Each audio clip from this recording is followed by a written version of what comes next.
This is WOOL-FM 91.5, Bellows Falls, Black Sheep Radio. And Roots on the River is coming up quicker than you think. It's in the wee small early parts of June. And I've got Brock Zeman on the phone. He's going to be playing this year. Hey, Brock. Hello. Have you played Roots before? Yeah, we played it once a few years back, and we had an excellent time. It's a really cool festival. Yeah, it's getting more recognition, but it's still got that sweetheart soul. Mm-hmm. It's small, and I just love playing there. Actually, the tent was a nice touch because it was raining like hell when we were there. Every once in a while, that happens. And you are coming down with your buddy Roger, what's his name? Roger Marin. He's a great singer-songwriter. He used to play in Fred Eaglesmith's band. You have been called a staunchly independent hardcore troubadour with a soulful, whiskey-drenched voice. What do you think about that? That's either a lot to live up to or not very much to live up to, but it's accurate. You've got quite a following and you get a lot of support, so you must be doing something right. Yeah, it's just been kind of a stick-with-it routine that I, just keep going, keep trying to figure out the music biz. But otherwise, it's been a pleasure to just have the opportunity to write and record records and go around playing them for people. It's been wonderful. Now, you've been at it for a long time. You signed with Busted Flat when you were still in your mid-20s. That's right, yeah. And you've played most of the major festivals in Canada. You're dipping down here in the States. Is there much of a difference between Canadian audiences and ones in the States? I find American audiences are more receptive. They let you know that they like you, if they like you. And Canadians might be a little more reserved. The difference between the two places is the distance between everything in Canada is really, really far. And so when you're touring in the U.S., it's awesome because you have all these different options in major cities around, which we actually don't have in Canada. We have long gaps of nothing. So that's what I really like about touring in the U.S. is visiting all the little spots along the way and all the different accents and whatnot. The most recent CD, Pulling Your Sword Out of the Devil's Back, has been getting some awesome reviews. That was a really cool thing to have happen last year, I guess. We've never gotten those great reviews before, and it was really nice. We got a great one from No Depression. The record did well. It was nice to get some recognition, I will say. What do you think the switch was? Where was the tipping point? I just didn't settle for this record, I find, was the major thing. I saved a lot of the material to put all together on this one record because they fit so well. And I tried to record the record once before it, and it didn't sound right, so I went back and did it all again and, just really got it to where the songs sounded like they sounded in my head pretty much was the way I went about it. That's the only thing I did a little differently, and it was excellent to get that kind of response. Did you do this all at Big Muddy?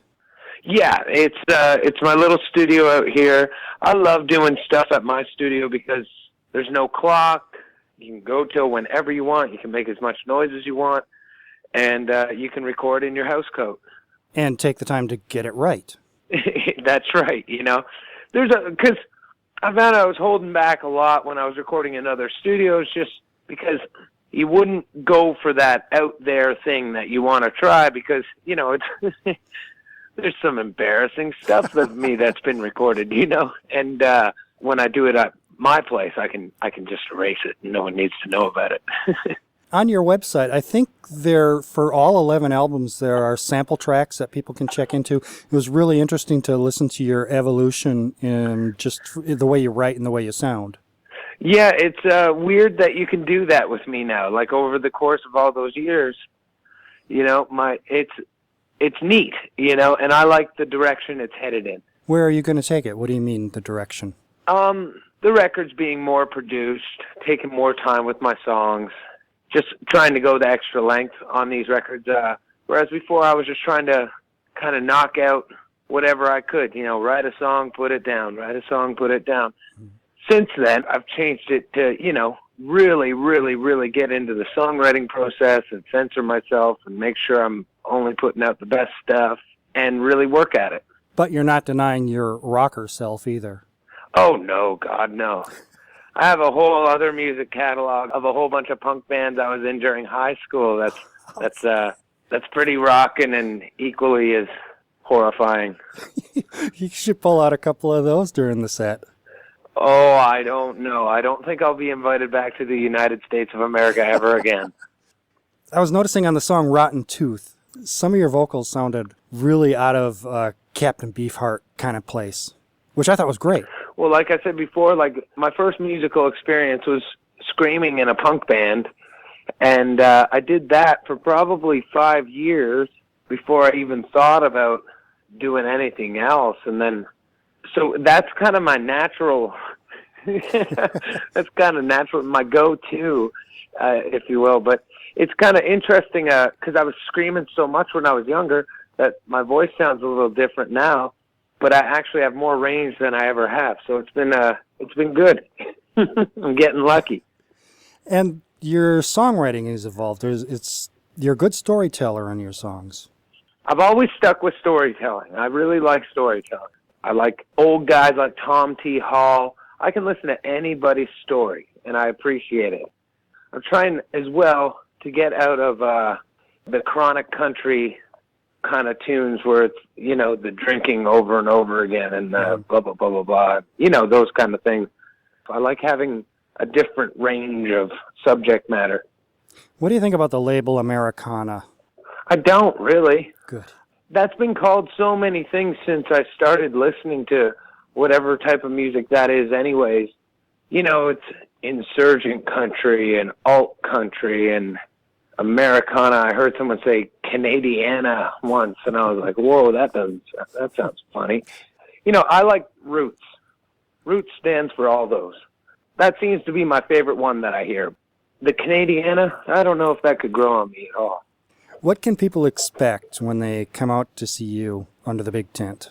The show has definitely changed. We stick with high energy if we can, and since Blair and I have been playing as a duo for so long, I've learned to play bass with my feet, with the bass pedals, and guitar and sing, and Blair's taken over playing drums with his feet and playing guitar and sing. So it's kind of like the little band that can, Are you bringing the bass pedals? Definitely. Where do you find the coordination to play guitar and pedals at the same time? That's nuts.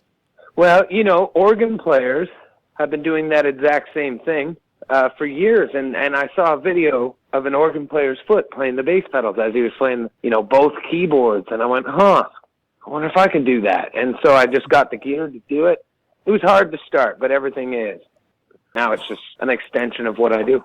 Blair, tell everyone about Blair. Blair Hogan has been playing with me for, we're probably at least 8 years anyways. And he played bass when I was playing with Dan Walsh, who was also formerly of Fred Eaglesmith's band. He's been on the road with me since then, and he's since taken over on guitar. We do all the studio work together, and he's just my right-hand man. Really looking forward to you guys playing at Roots. Right on, and I'll meet you in person there, my friend.